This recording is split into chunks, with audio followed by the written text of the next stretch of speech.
Today, we're getting personal and political with the Palins. In part 2 of my exclusive interview, Sarah talks politics, how she's been treated, and how she and husband Todd escape all of the public pressure.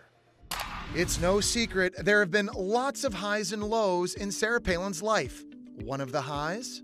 The next Vice President of the United States, Governor Sarah Palin of the great state of Alaska. From the moment she stepped on stage at the 2008 Republican convention, Sarah Palin became part of national politics and global pop culture.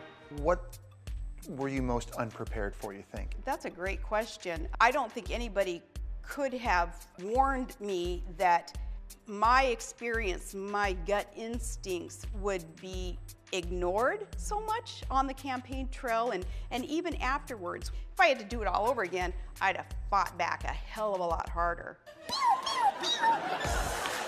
On screen, Sarah has been played by Julianne Moore and Tina Fey, and she's a good sport about this spoofing on SNL.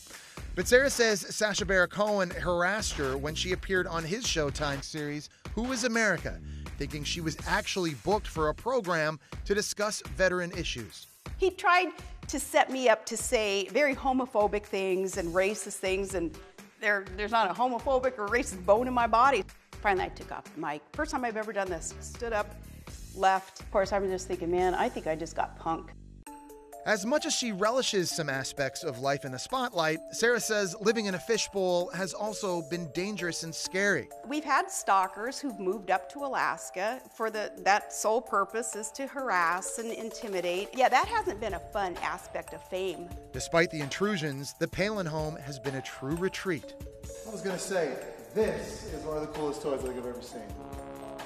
I was even treated to a ride in the Palin plane. From planes to snow machines to fishing and hunting gear, the Palin home has everything they need for their favorite pastimes.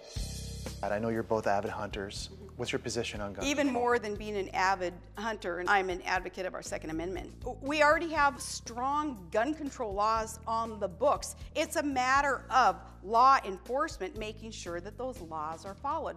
She may be semi-retired in remote Wasilla, but Sarah still keeps a keen eye on politics. All right, so how is President Trump doing?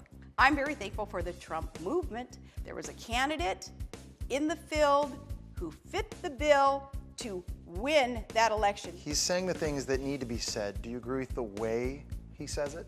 Not always. Not at all.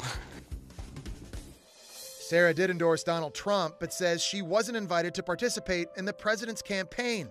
In fact, she wasn't invited to participate in anything at all.